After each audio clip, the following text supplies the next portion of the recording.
Well, I guess I'm glad this is the last BIMI talk of the season. Oh my gosh. Oh, thank you for being here. It's been a great season, and I think we're ending on a, well, not me, but for Carl and everyone else, we're ending on a high note, I hope. Thank you for being here. We do want to thank our sponsor, Deadeye Dicks, who provides the pre-talk meal, which is a great benefit that they do for us. And I do want you to know that most of our programs are free of charge, but they're not free to us. It does cost a lot to put in the aquarium, to do our programs, and have things like these Tuesday talks with the equipment that we have and the setup that we need. So if you believe in BIMI, please consider donation here or online. So our mission is to inspire appreciation and conservation of our saltwater environment. And when I think of inspiration, I think of what Dr. Carl Safina has done for many of us over the years through his teaching, his writings, his research, and the work he's done at his Safina Center. It's truly inspiring. And if hopefully you've read some of his works. I learned tonight at dinner, I thought Alfie and Me was his 11th book. Turns out I was wrong. It may be number 13.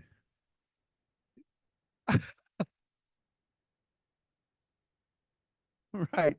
So clearly, I'm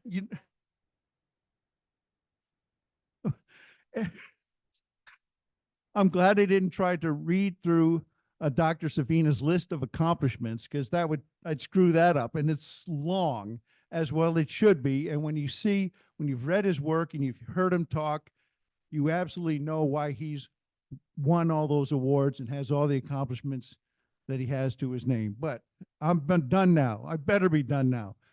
Dr. Carl Safina, please come forward.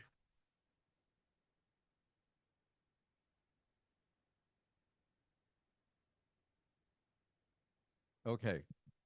It's a really wonderful pleasure of mine to be here, to be back here.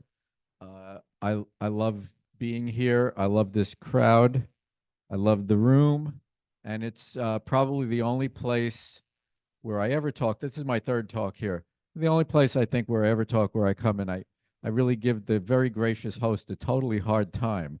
I'm not sure why I do that. Probably because I can be a jerk sometimes.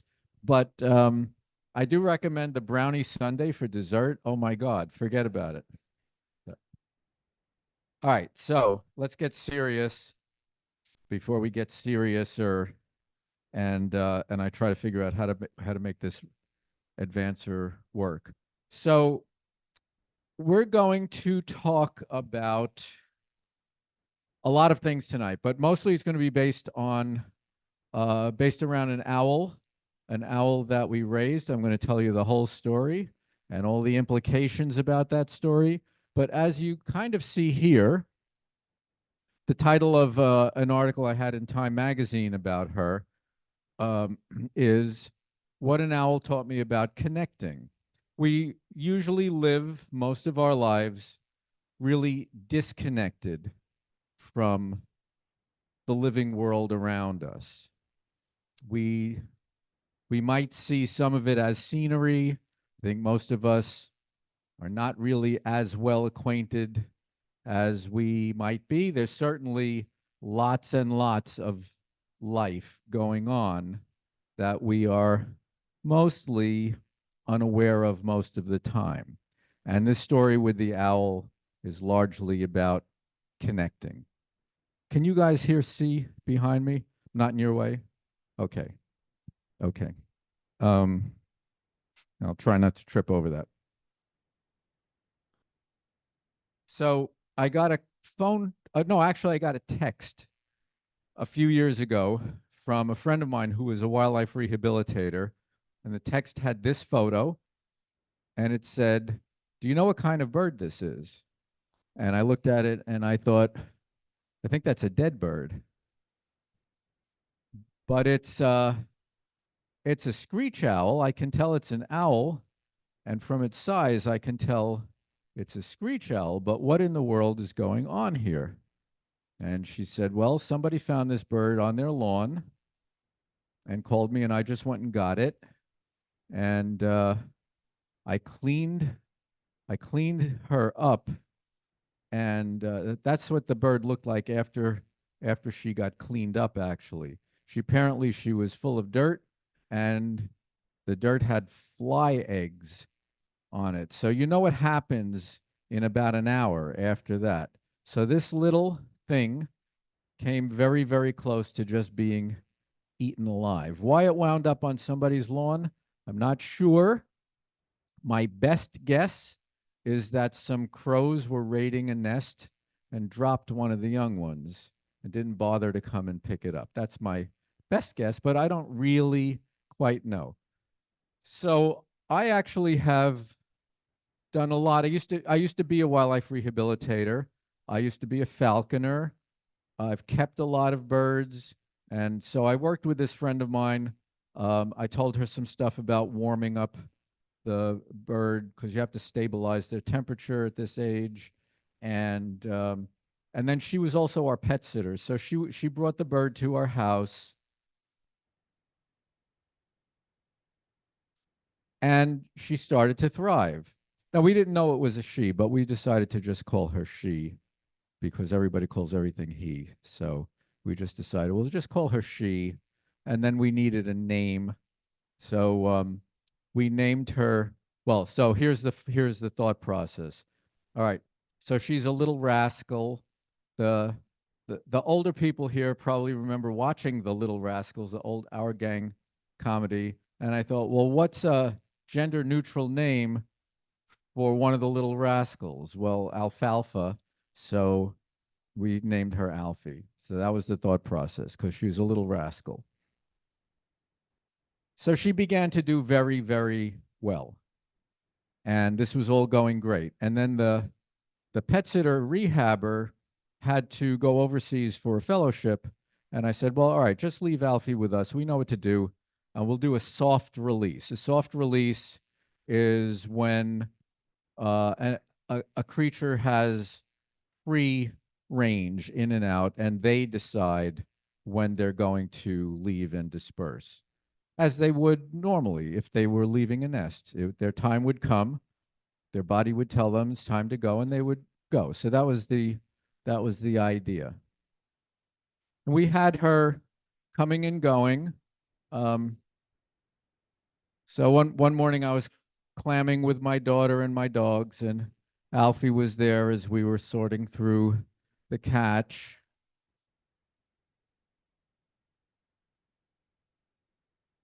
Alfie used to sometimes hitch a ride on our dog Jude, the black one. That's Chula, the brown one. That's Alex, my stepdaughter. And Alfie had a big problem, though. When it was time for her to fly, most of the feathers that give lift, the secondaries and tertials, did not come in. Her wings were mostly bare except for the primaries. And her brain was telling her it's time to go, but she really couldn't fly. She could just hop around and flop around. And so she was not going to wander off, or she did wander off. She'd get about one night of flopping around the backyard before a cat or a raccoon would kill her. And so we waited until she molted. She went from this in one molt to that, her adult feathers. And those feathers came in correctly, and they all came in. But because of my early experience as a rehabber, I was afraid that the next molt, they wouldn't come out. And I had to hold her to see if she could really be released. So this was sort of a crisis especially for me. I didn't want to do it this way. I didn't want to keep her captive at all, but that's what we decided to do because she didn't molt into these feathers until the fall. Normally, they would disperse in July when there's plenty of food, loads of young mice, katydids all over the place, crickets. all kinds of stuff for them to eat, baby birds that are naive. But in the fall, the food supply is plummeting. And then the first frost basically kills all the bugs. And you need to be a good hunter by then. And she had no experience hunting. So we put her in our chicken coop. And she spent the winter there very comfortably. She never attempted to come out or try to find a way out. She was very comfortable in there. I was not comfortable because that was not the life she was born to live. I love the fact that we could keep her safe, but it was a dead end. And that's the trade off. Safety is sometimes a dead end, and freedom is dangerous. And that's life on planet Earth. So in the spring, I started training her using the very rudimentary falconry techniques so that she could get back she could get in shape, and I could teach her a little bit about hunting, um, mostly by pulling a fake mouse on a string and with a little food attached. So she got that idea. Now, an owl doesn't need to be taught to chase any more than a kitten needs to be taught to chase. But what they do need to be taught is that in the actual real world, what you're chasing, it doesn't want to get caught.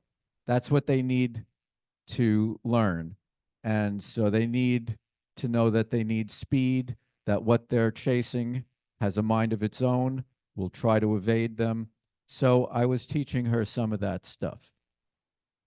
And then eventually came time where one of those mornings when I called her out to me, instead of landing and taking the food that I was offering, she just touched my arm and went up into a tree. And I decided to let her stay there and leave the door of the coop open. So she had her first night out, and in the morning, right by our back steps, I found a little pile of owl feathers. And I thought, I cannot believe that after all of this, she was out one night and got killed. And that was really sad and really upsetting. But then I had another thought, which is, well, we don't have a carcass. Maybe she just got attacked and got away. We didn't know. So we continued leaving food out. Every morning the food was still there. There was no sign of her at all. And one of the things I was afraid of was that she would just bolt and starve because she didn't have enough experience. The idea was we were going to back her up by leaving food, and she would have a slow release. In nature, with owls, they leave the nest as young ones, but the parents continue feeding them for about 4 to 6 weeks while the young ones learn to fly. And she was missing a lot of those steps, right? So I was really worried about all of that. I wasn't sure if she had gotten killed or what. And then I was away, and I was actually in Portugal, so I was 5 or 6 hours ahead of New York time. At 4 in the morning, I got a text from my wife, and the text said, "Guess who's back?"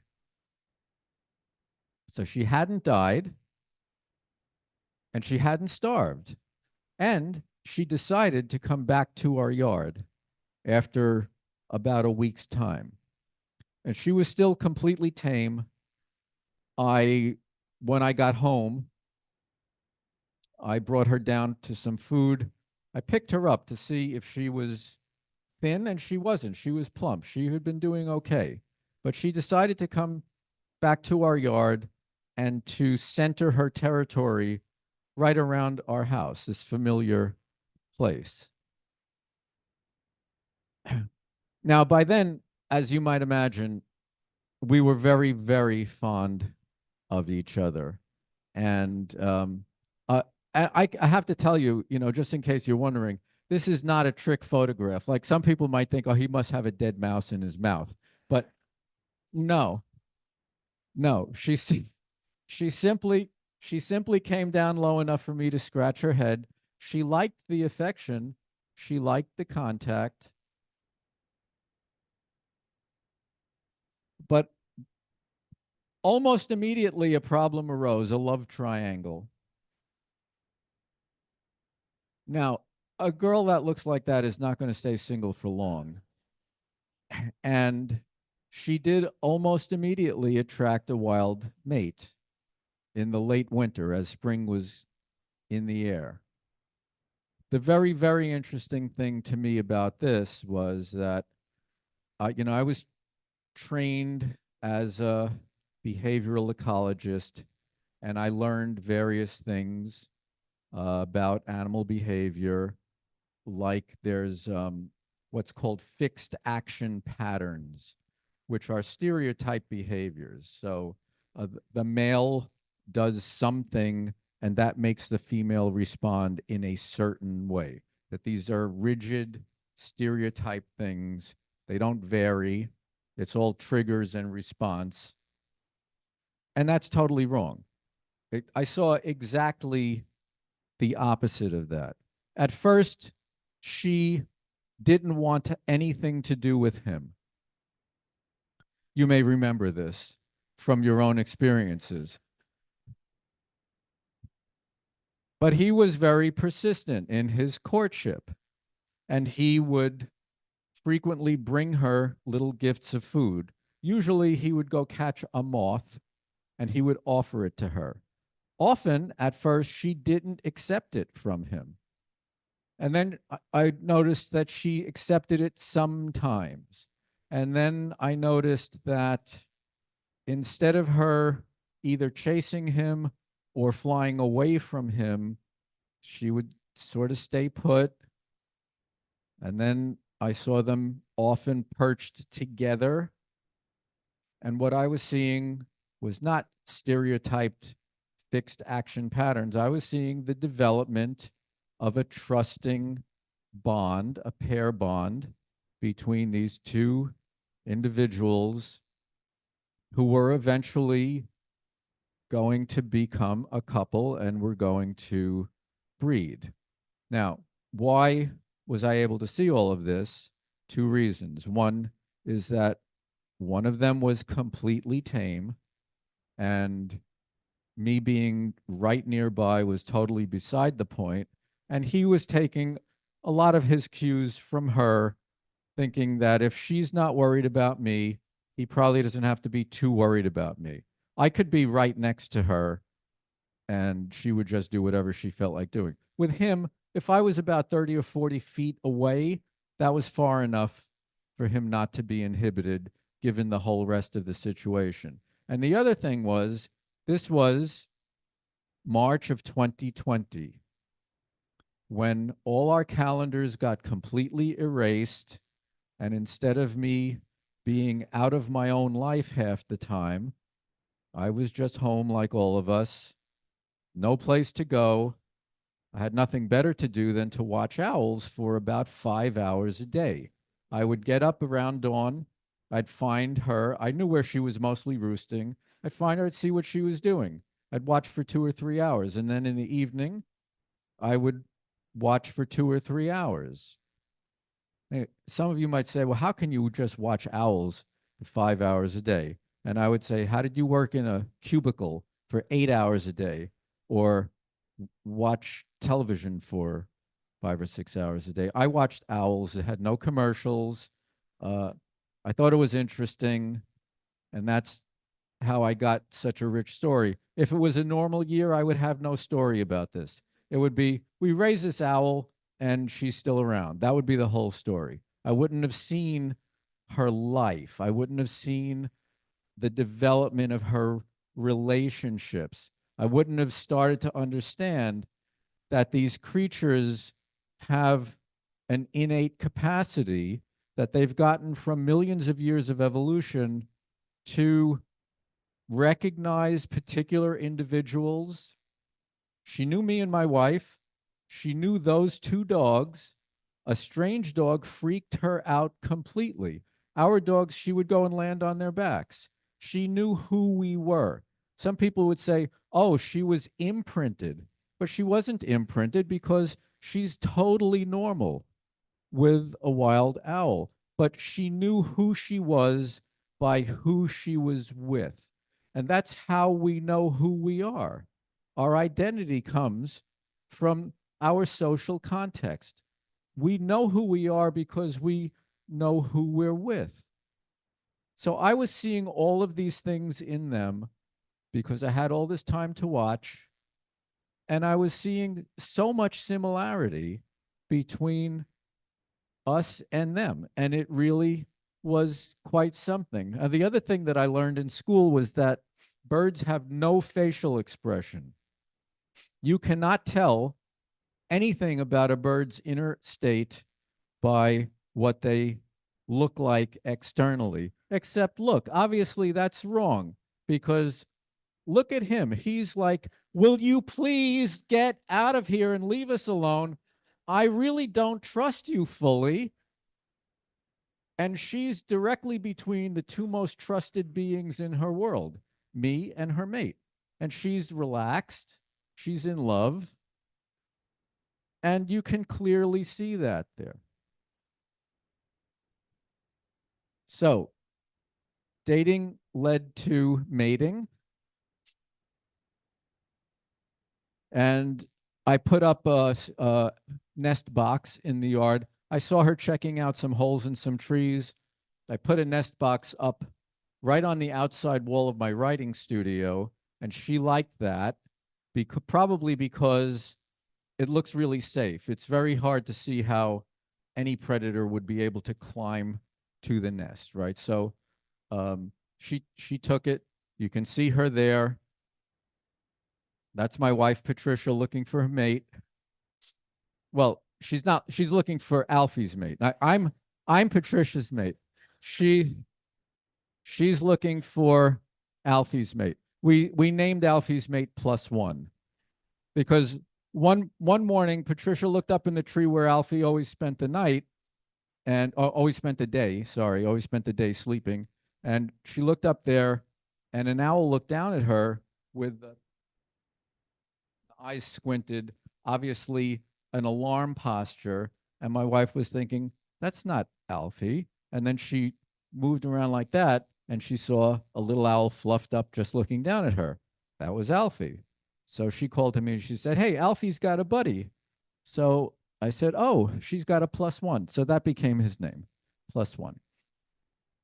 Now, Alfie was spending a lot of time in the nest. And I thought, she's probably got eggs, but I didn't know for sure. And I did not want to put a ladder up there and sort of violate that total sense of safety.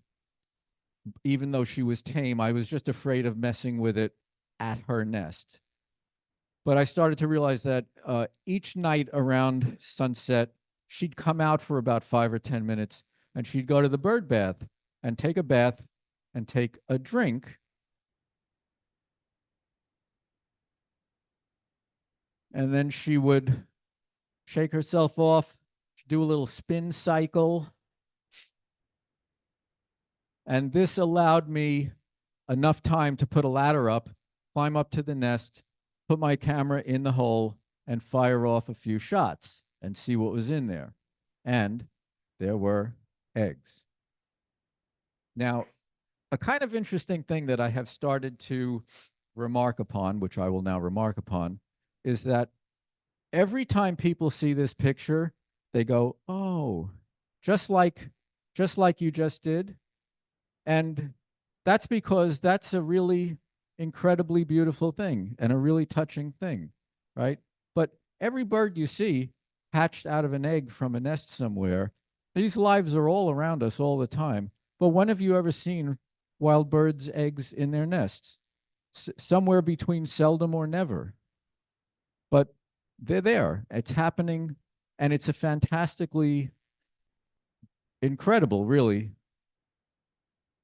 and beautiful thing. And then they hatched, which was even more totally remarkable.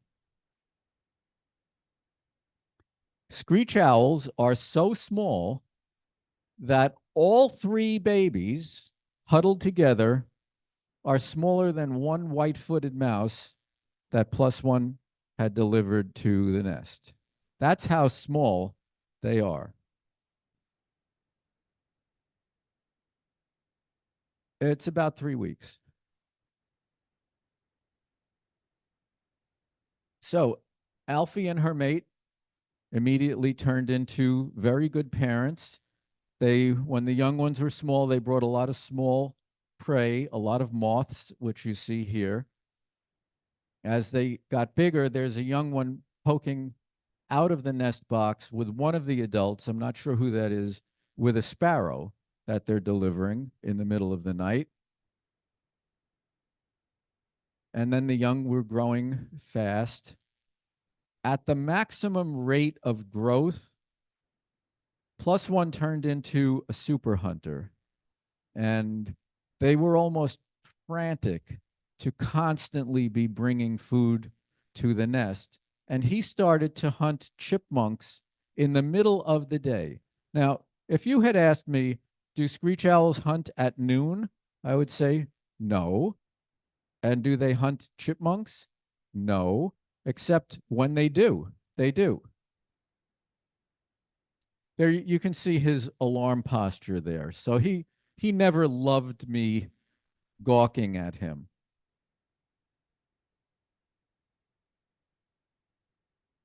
Eventually, the young ones were almost big enough to go.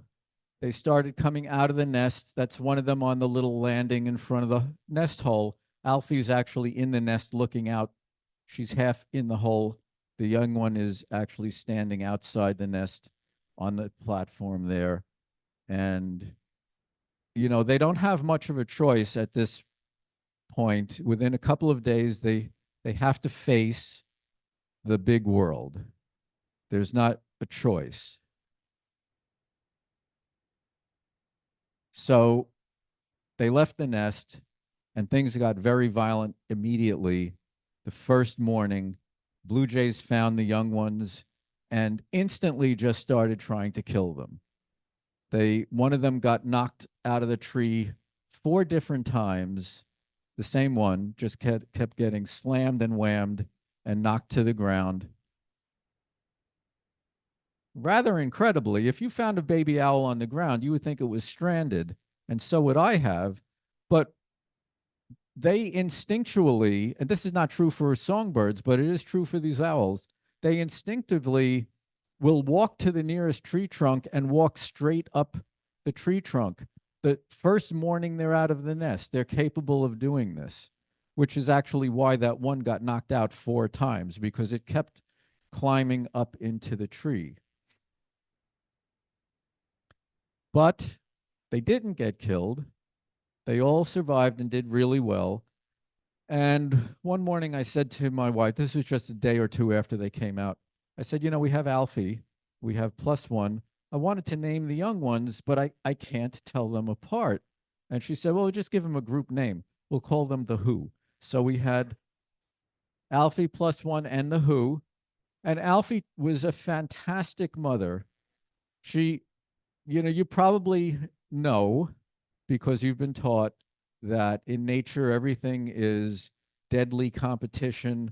All the chicks are constantly competing for too little food.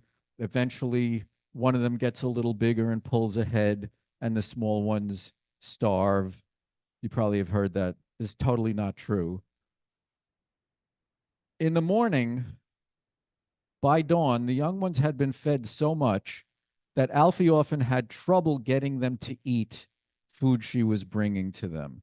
And it was kind of like, eat your peas. And they would be sort of like, no, mom, I'm full. I don't want any more.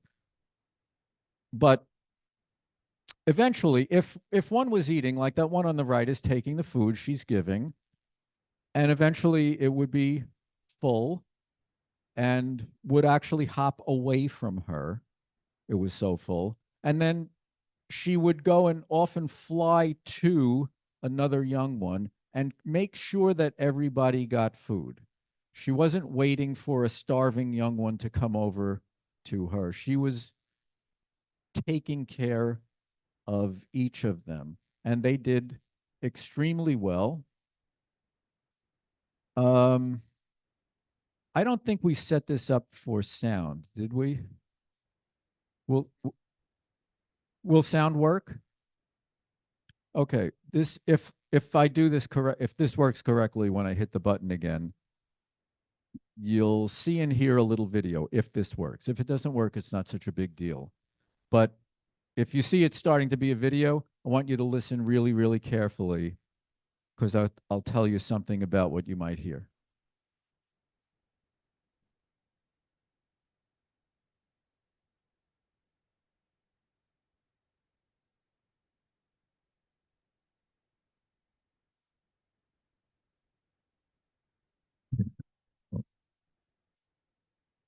Oh, it's nice, right? Oh,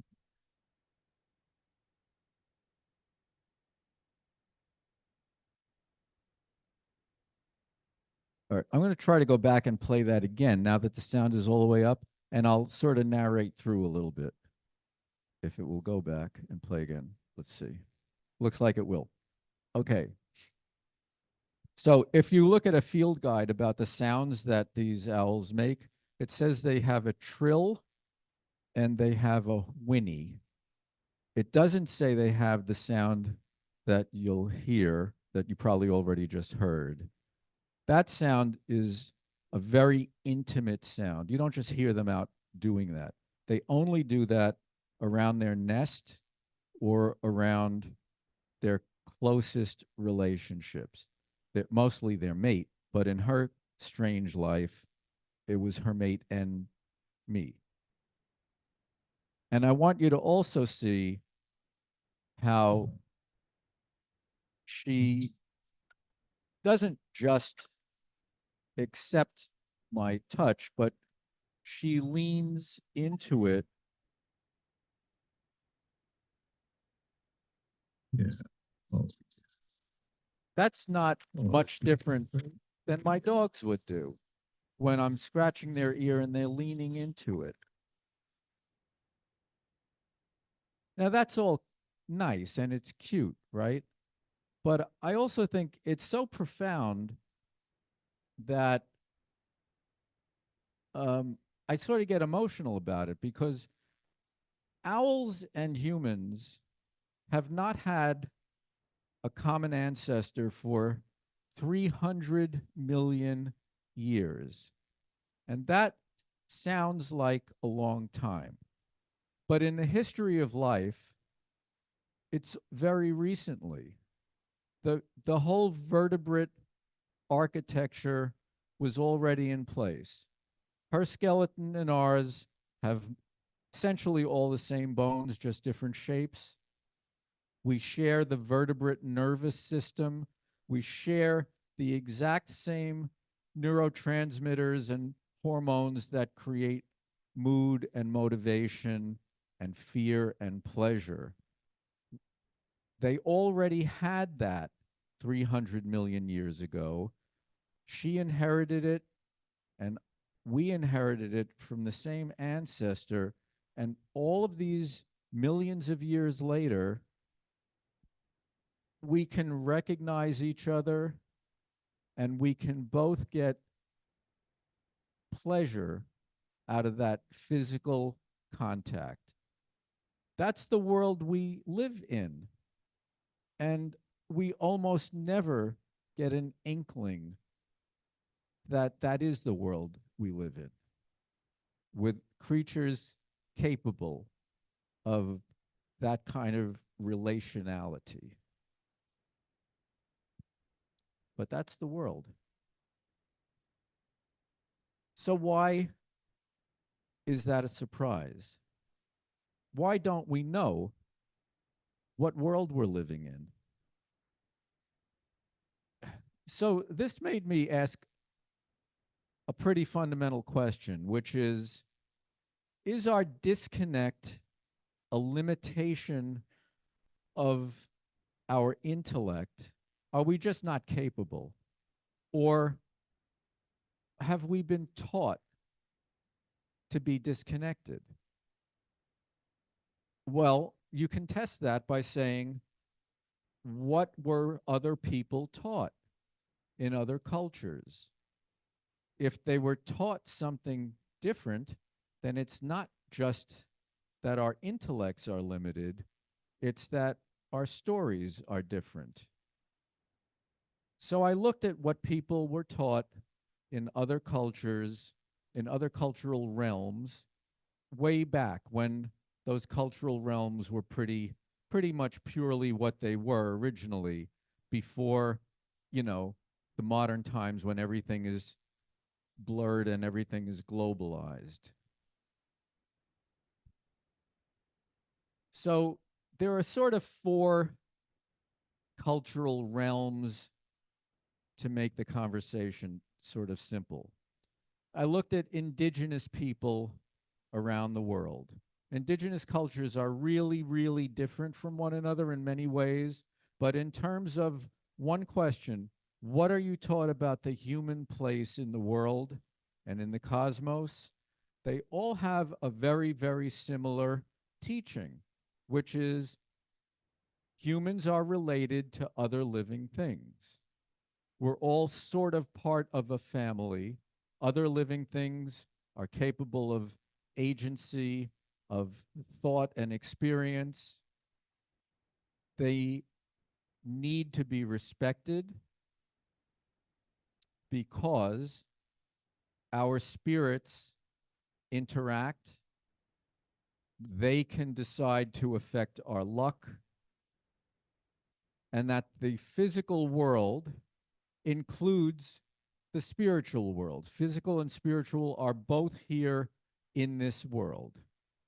Those things are taught throughout essentially all indigenous cultures that are original cultures in a land base in a region somewhere. And then I looked at South Asian religions, basically all the dharmic religions that have the cycle of reincarnation in their teachings. They all teach that the world and the cosmos exists in a network of relationships, and that the human place is to maintain that network, not upset the relationships. And because of the belief in the karmic wheel, certainly every living thing has a soul. They actually have the soul that goes through different lifetimes in all these different beings. So there's a sense of the equivalency of all living things. They're different, but they're equivalent in that sort of teaching. And then in East Asia, you have some of those same religions and some of those same teachings, but you also have philosophies that are not quite religious, especially Confucianism. And you have this idea that the world is made into one unified thing by the necessary opposites that exist. So you can't have up without down. You can't have forward without back. You can't have hot without cold. You can't have life without death. That's the concept that we simplify in our thinking of their idea of yin and yang, a necessary balancing of opposites that create the unity of existence. And then you have a very, very different story coming from originating in ancient Greece, the basis of our culture, our values, and our thinking about this, where Plato basically said, the world is not a nice place. It's full of disease and decay, pain and suffering. We get old, our bodies fall apart. That's terrible. But we can imagine perfect things. We can imagine eternal youth. We can imagine a perfect circle. We can imagine perfect love. How can we imagine those things? He said, well, they must exist outside of space and time. And we must have a soul that had that experience and is bringing it to our mind. And that's why we can imagine that. So he said that perfection exists in what is called perfect forms that were made by a fabricator outside of space and time. And we have a soul that has experienced that and has shuttled from there to here. Well, that idea had critics even in his time, but that idea really took hold. And then his most famous student, Aristotle, came up with another idea, which was called the scala naturae, the natural scale of existence, in which humans are at the top, then are other animals, which they call animals, which we call animals, and then nice plants with nice flowers, and then ugly plants, and then things like rocks. And humans are the best and the most important thing, and we are actually better than the world. So those two ideas really took hold, and they took hold partly because there were Platonist Jewish philosophers who brought a lot of these ideas into Judaism, and they became the basis of a lot of the entire Abrahamic tradition, which almost all of us probably were brought up in either Judaism, Christianity, or Islam, the Abrahamic religions. So this philosopher wrote in the New York Times, Crispin Sartwell, his name is, our devaluation and disconnection from animals is the originating idea of Western thought and its worst idea. In this scheme, we owe nature nothing. It is to yield us everything. So a year ago in July, that was the sun at midday. I got a call from my stepdaughter saying, I think our house is on fire. I just looked outside. I see so much smoke. And I had to tell her, Alex, the good news is our house is not on fire. Canada is on fire. When the good news is Canada is on fire, and that's why you can't see the sun, well,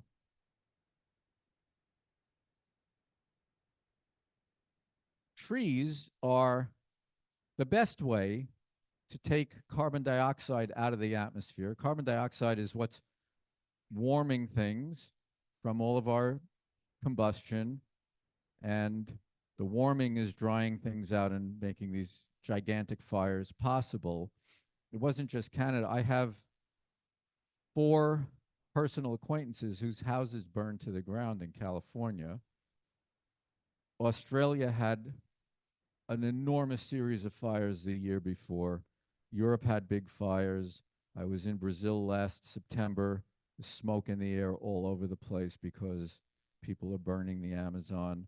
So the best thing we could do is encourage forests and protect forests, but instead we are letting the forest burn. We cannot solve problems if the system keeps perpetuating those problems. And that's what our system does. It perpetuates these problems that we need to solve. So we have oil companies that take their profits, but they have no responsibilities. They have no legal responsibilities. They have no sense of any ethical responsibilities. We have a Bill of Rights. We have a UN Declaration of Rights. If a climate conference, they had the climate conference in a big oil country run by a big oil person. And obviously there's a conflict of interest there. And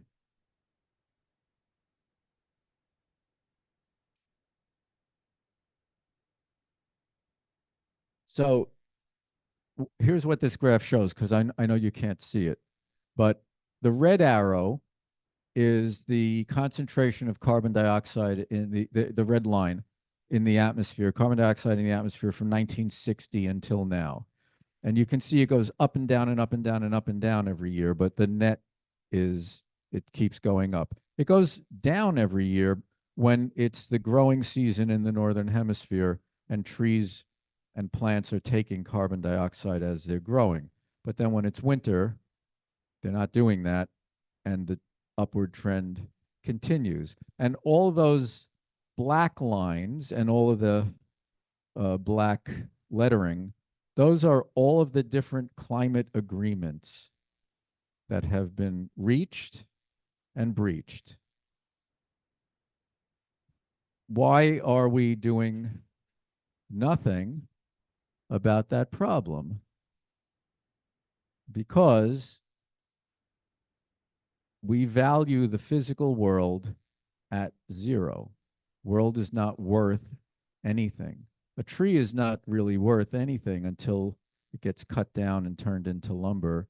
You can't make money protecting an area because it's not worth anything. That's what our culture teaches. And that's the problem. We take almost half of the land to grow food, and we grow food in the most aggressive and most destructive way that we know, because we owe nature nothing. And that's to say nothing of the trillions of animals we yank out of the ocean every year, because we believe that nature is to yield us everything. That's how we value the world, with very predictable results. Since the first Earth Day, that's the beginning of this graph here, when we recognized we had gigantic environmental problems, and we had Earth Day. And at the first Earth Day, 20% of Americans participated in some sort of Earth Day event or activity. We recognized the problem.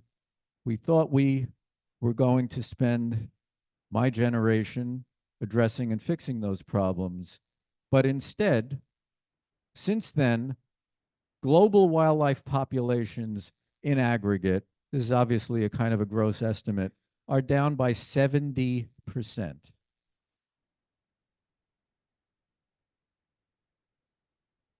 North America has lost about a third of its birds since I graduated high school.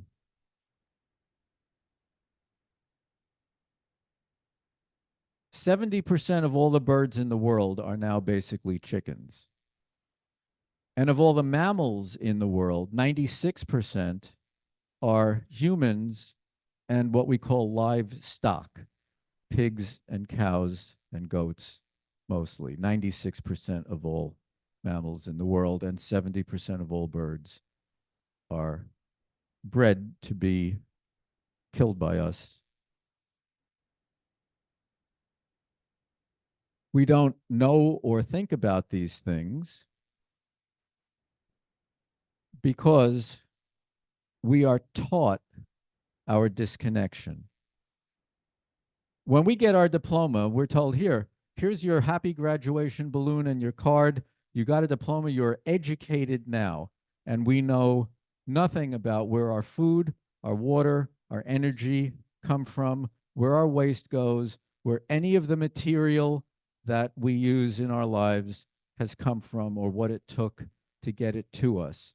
We know nothing about that. We know almost nothing about any of the living things around us when we're educated, when our education is finished. But we do know one thing that we've learned, and that is how to shop. We know how to buy shit.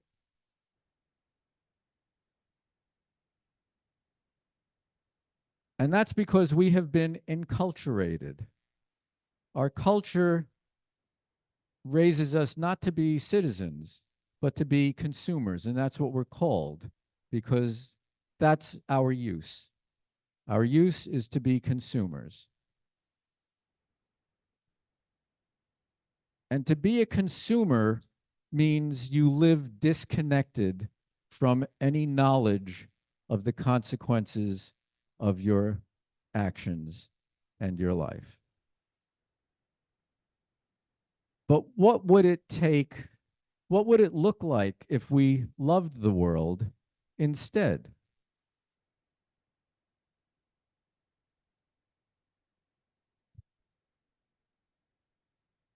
A lot of people are looking to technology for the revolutions that may help get us through our problems. But what we really need is a revolution in our values, because all technology serves the values that create it and send it into the world.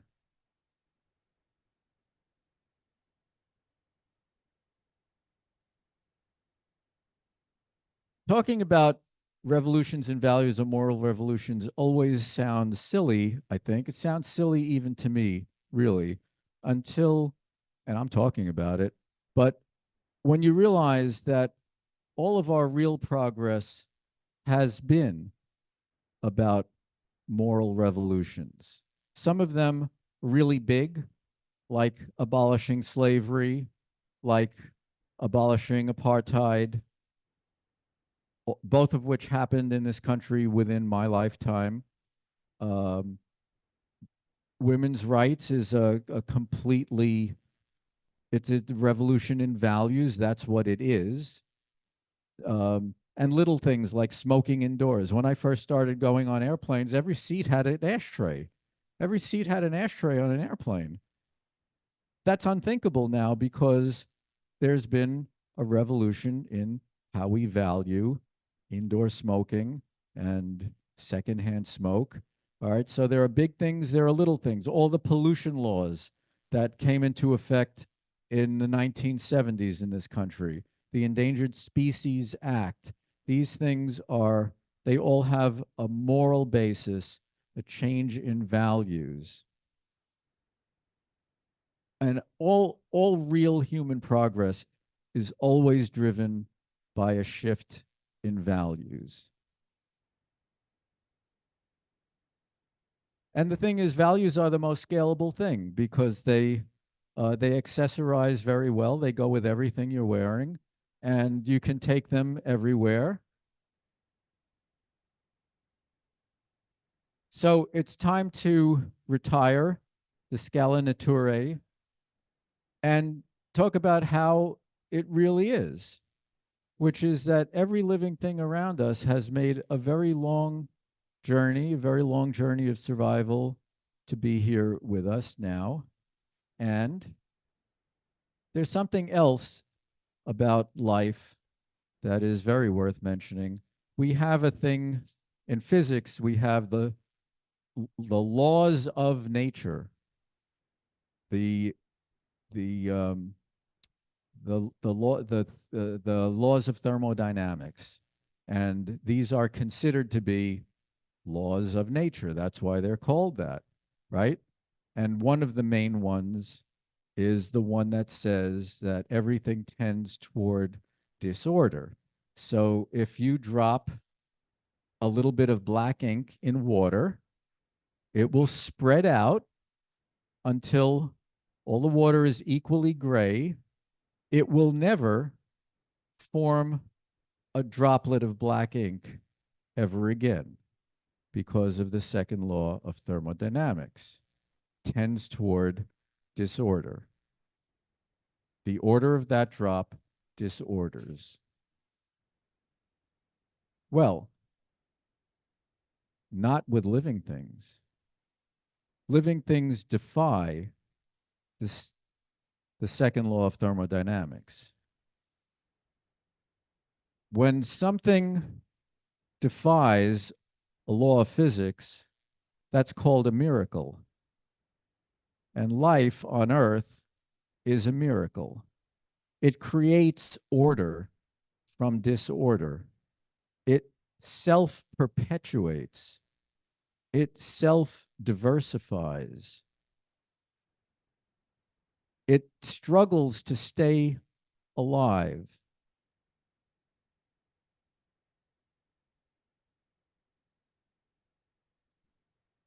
So all living things are capable of growth, diversification, proliferation, and repair. They take action on their own behalf, in their own interests. Living things have things they need to do. Living things create value and meaning. This is extraordinary.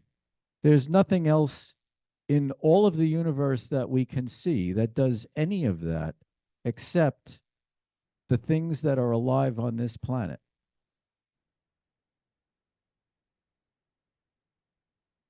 So I already kind of blew this one by saying, even according to the Stanford Encyclopedia of Philosophy, that this is a miracle.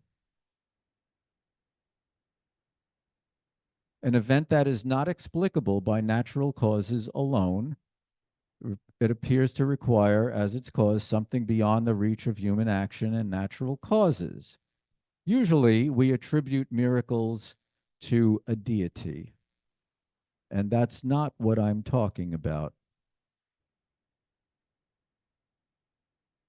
This is what I'm talking about.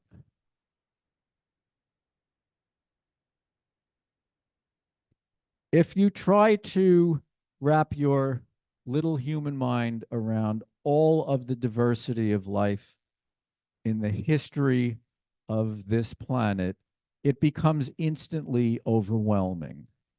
It's incomprehensible.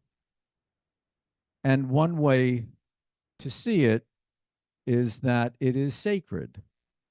Connection and reconnection is the root of the word religion. And you can have religious feelings about the connections in nature and our connection to the rest of the living world that we are connected to, that we are part of, often without quite thinking of it that way. So to be a little funny, because we got very, very serious here, to be a little funny,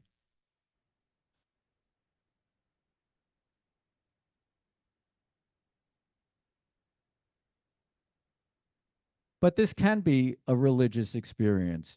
Even the Pope says that concern about the planet is now, all of a sudden anyway, worthy of religious consideration.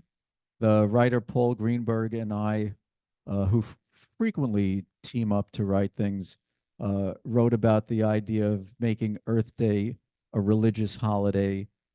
I don't mean worshiping the earth in that kind of way. I mean recognizing it with reverence and respect and a sense of inspiration to care. So it can be a religious experience or a very literal endeavor. We can say we want to coexist with other living things.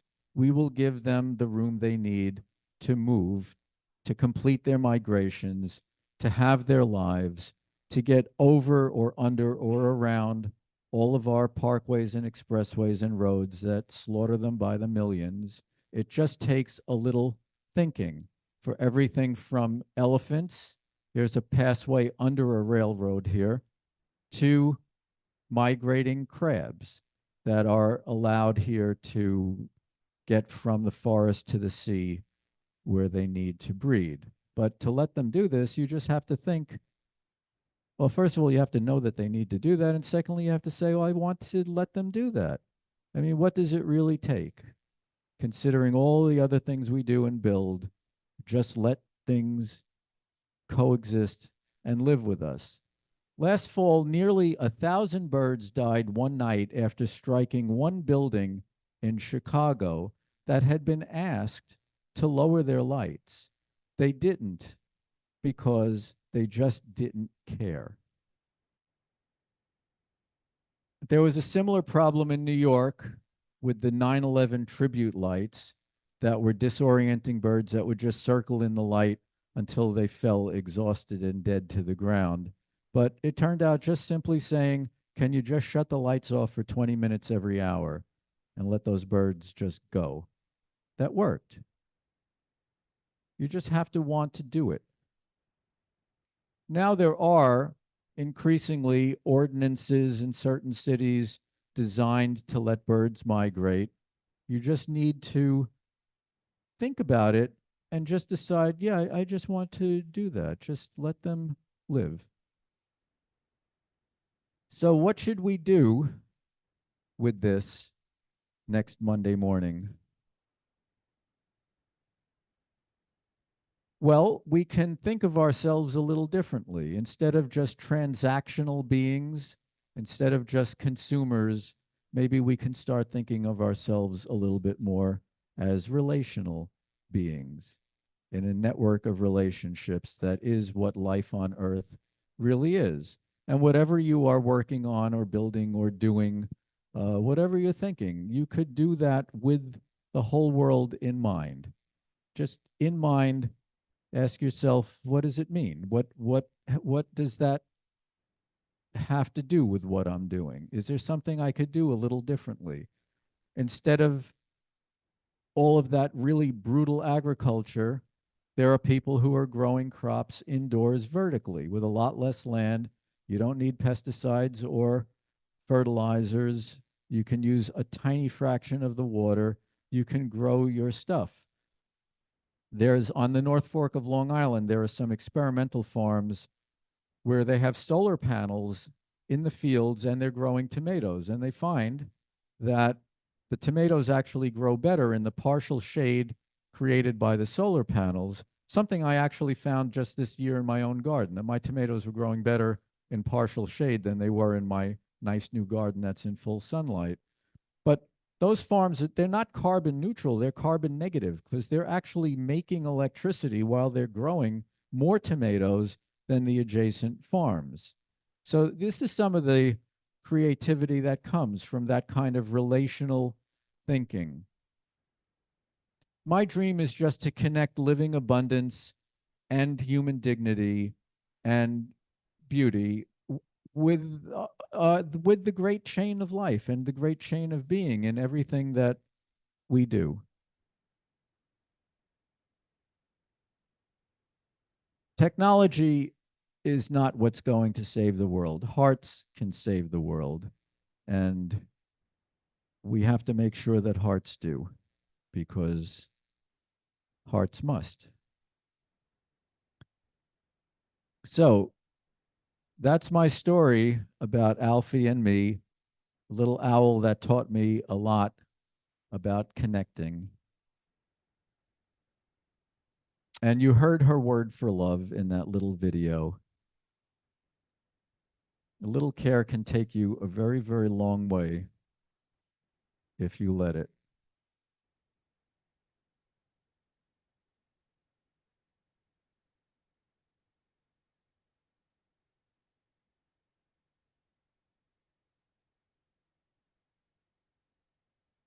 So these are some of the questions that I was pondering along with you. And I invite you to just open up and let the miracle in. And that is what I came to talk about tonight with you.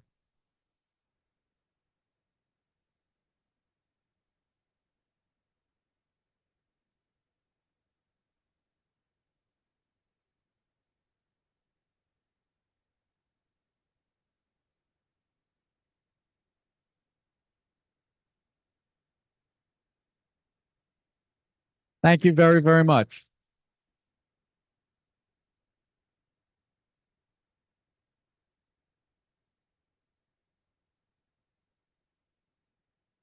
Okay. Do we have any time for questions, do you think? I know we have books in the back. I certainly would love to sign any books anybody would like to get. We have both the children's version and the Alfie and Me hardcover. The Alfie and Me book has all the stuff I was talking about. The children's version is owls. not the other stuff, just the alum. Do we have time for any questions or? Okay, I'll repeat the question. Yes. Anybody have a question or a comment or anything? Yes. You can. It's fine. Anything. Yes. Yeah, I think so. I mean, we've screwed up everything about their whole world in so many ways. I really refuse to feel like there's a problem letting birds eat food. I just don't. It's just not a problem. I see no problem with it in my opinion. You ask me, I'm here. I'm answering the question. You feed all the birds you want whenever you want, um, except maybe gulls. But I feed gulls sometimes too. Actually, I had a neighbor across the street from the beach house I have near Montauk, and he had a couple of gulls that knew him. He would come in the spring for the summer. Before he got to his little shack with his suitcases, the gull would be on the roof. They were looking for him and waiting for him and his wife. They passed away 2 summers ago. They started showing up on my roof. Now I'm often not there for a week or a week and a half at a time. I think they see it, if they see the car there, I think they know that somebody's in the house, and now they know that I'm a soft touch, and I'll give them some dog food or something like that. So I even feed gulls. I think it's fine. It's fine to exert a little kindness. It's fine to exert a little empathy. Um, it's fine to just want to help living things be alive. I think that's more important than worrying about something that I don't see any indication is actually a problem. I think there was another question here. Yep.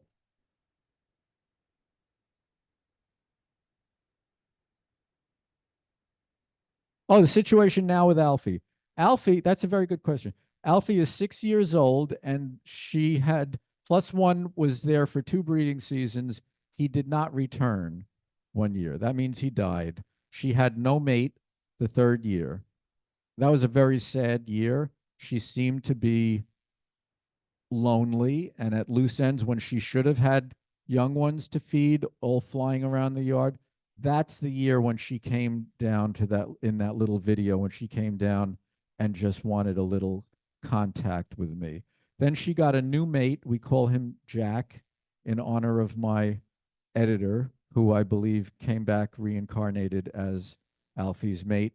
So we named him after my former editor. And they have had 2 broods now. The second brood this year, so she raised chick 11, 12, 13, 14, and 15. She has raised 15 young owls. She's 6 years old, and we see or hear her basically every night. In the summer, there's a lot of food around. We often don't see her. We hear them. In the fall, when it starts to get chilly, when the frosts come, we will see her pretty much every night, and we feed her. So, yes,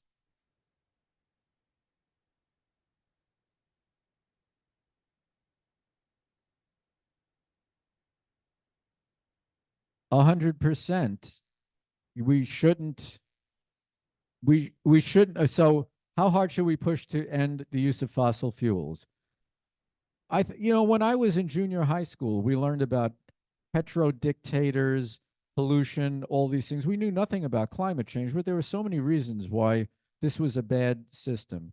It's very convenient. It's a kind of amazing, amazing thing that we can do so much by with internal combustion engines, but it's killing the world and destabilizing all the stability that we depend on, and that civilization, facilitated the development of civilization. So we should have been doing this for the last 40 years, and we should be using other things. We also cannot really get ahead of this problem as long as there are 8 or 9 billion of us. That's a bigger thing in a sense. And the other thing about energy is we don't have any sense of limits. There's no cap on anything. So we have to constantly be planning for more energy. Every time I read about clean energy plans, it's because the projections are that our energy demands will double by the year, whatever they say, 2050 or whatever. Because Bitcoin needs a lot of energy, because everything we want energy for, we just have to have it. There's no sense of any limits at all.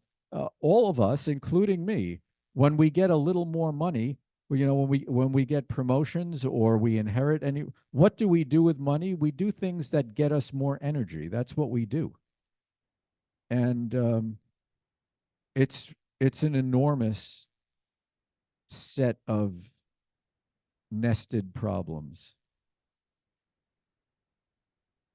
Yes.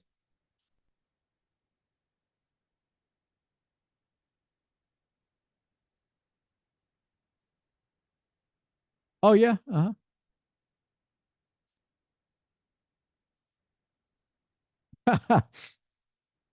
Yes.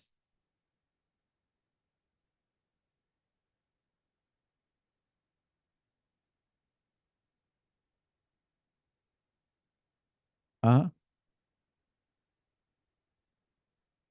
I will keep that in mind. It's nice that you thought of having barn owls there. And it's kind of funny that your barn owl plans got a little wrecked by the fact that you adopted a kitten, because ironically, the same year that we started having chickens, we raised an orphan raccoon. And I think everybody knows that any raccoon will kill any chicken it can, except that because our baby raccoon was raised with chickens that were bigger than the raccoon when the raccoon first met them. I have photographs of them all eating out of the same bowl. It was really funny and really ridiculous. Okay, good note to end on. A little chuckle there. Books in the back. I want to thank you so enormously for coming and helping make this a really delightful evening for me. I hope you think it was worth being here for the time you spent with us tonight. Thank you.